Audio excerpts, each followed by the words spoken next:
Oke, baik, kita masuk pada preformulasi untuk tablet bersalut.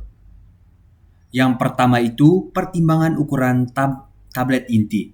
Ukuran tablet inti merupakan salah satu faktor penting yang harus diperhatikan pada tahap preformulasi karena ukuran yang tidak seragam dapat menyebabkan teraturan dalam proses pelapisan. Tablet yang terlalu kecil akan menyulitkan proses counting karena permukaan kontaknya terbatas, sedangkan tablet yang terlalu besar dapat menimbulkan ketidaknyamanan bagi pasien saat ditelan. Oleh karena itu, ukuran tablet harus dirancang agar tetap ekonomis sekaligus memungkinkan distribusi lapisan yang merata selama proses pelapisan berlangsung.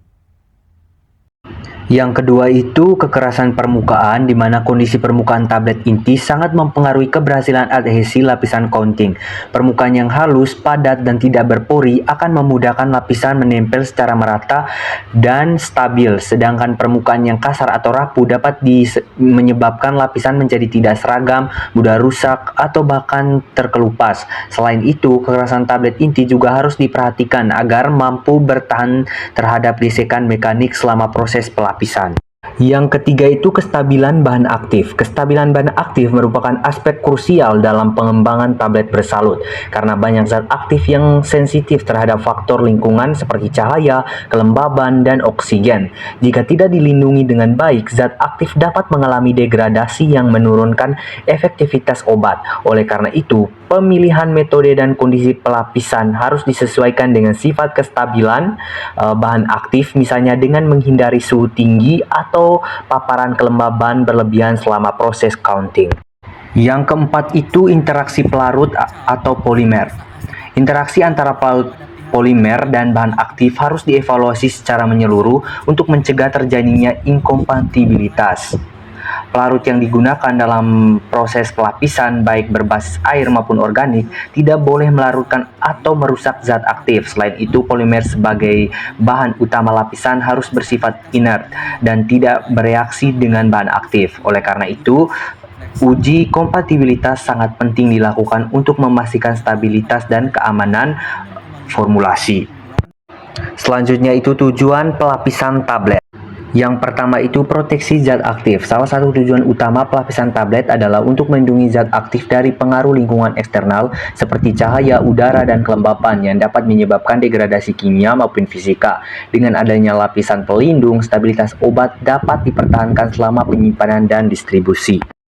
Yang kedua itu masking rasa. Pelapisan juga bertujuan untuk menutupi rasa dan bau yang tidak menyenangkan dari bahan aktif, terutama pada obat yang memiliki rasa pahit atau aroma yang tajam. Hal ini sangat penting untuk meningkatkan kenyamanan pasien, terutama pada anak-anak dan lansia, sehingga kepatuhan dalam penggunaan obat dapat meningkat. Yang ketiga itu identifikasi visual. Pelapisan tablet juga berfungsi sebagai sarana identifikasi visual melalui pemberian warna, logo, atau bentuk tertentu. Hal ini memudahkan tenaga kesehatan dan pasien dalam mengenali obat serta membantu mencegah kesalahan penggunaan. Selanjutnya kita masuk pada tablet salut film. Kita masuk pada eksipien utamanya. Tablet salut film menggunakan berbagai eksipien yang memiliki fungsi spesifik seperti polimer, misalnya HPMC atau PVA yang membentuk lapisan utama plastizer seperti PEG atau gliserol untuk meningkatkan fleksibilitas lapisan agar tidak mudah retak, serta pewarna dan opacifiernya itu seperti titanium dioksida untuk memberikan tampilan yang menarik dan melindungi dari cahaya. Kita masuk pada prosesnya. Proses pelapisan dilakukan dengan cara menyemprotkan larutan coating ke tablet inti yang diputar dalam alat khusus, kemudian dikeringkan menggunakan aliran udara panas. Proses ini berlangsung secara bertahap hingga terbentuk lapisan tipis yang merata dan melekat dengan baik pada permukaan tablet. Untuk keunggulannya, tablet salut film memiliki beberapa keunggulan, antara lain prosesnya relatif cepat, menghasilkan lapisan yang tipis dan tidak menambah ukuran tablet secara signifikan, serta memberikan perlindungan yang cukup baik terhadap faktor lingkungan. Selain itu, metode ini lebih efisien dan banyak digunakan dalam industri farmasi modern.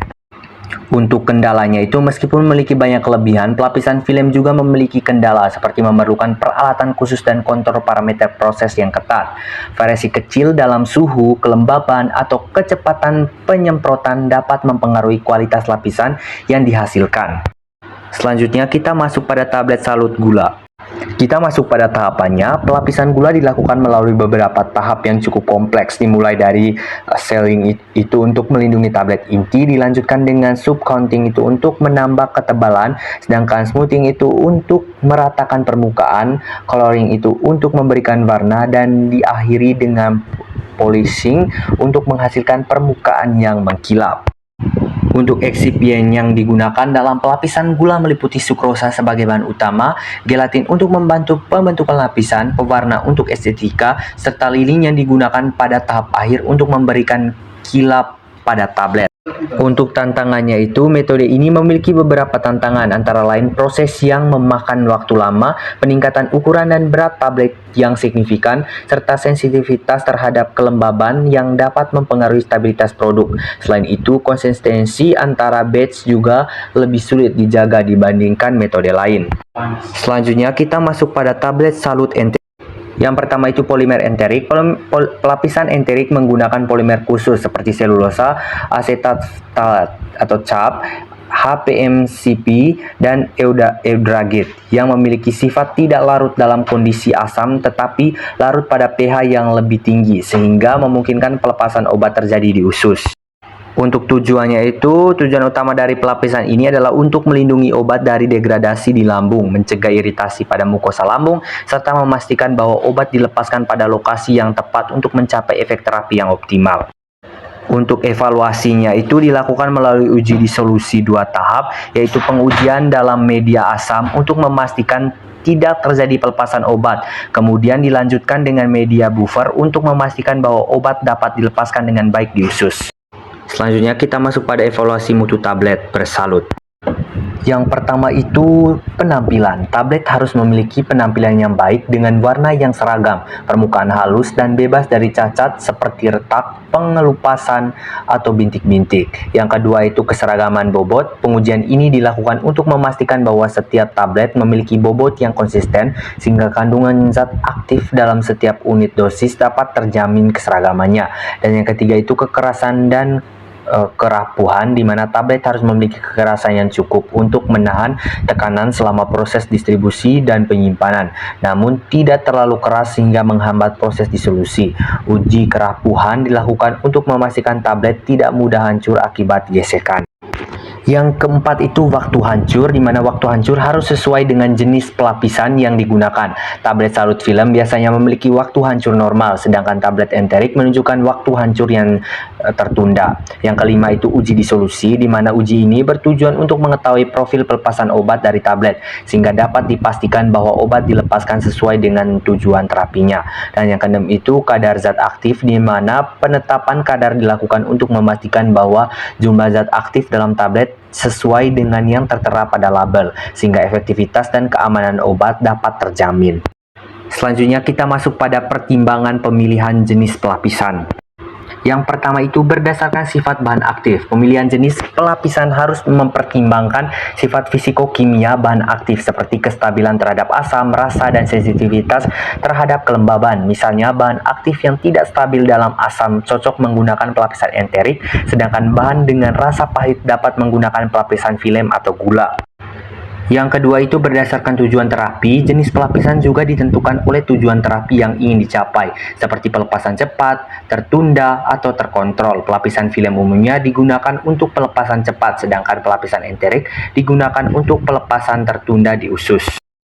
Yang ketiga itu berdasarkan faktor produksi. Faktor produksi seperti efisiensi waktu, biaya, dan ketersediaan peralatan juga menjadi pertimbangan penting dalam industri farmasi modern. Pelapisan filem lebih banyak dipilih karena prosesnya lebih cepat, efisien, dan ekonomis dibandingkan dengan pelapisan gula.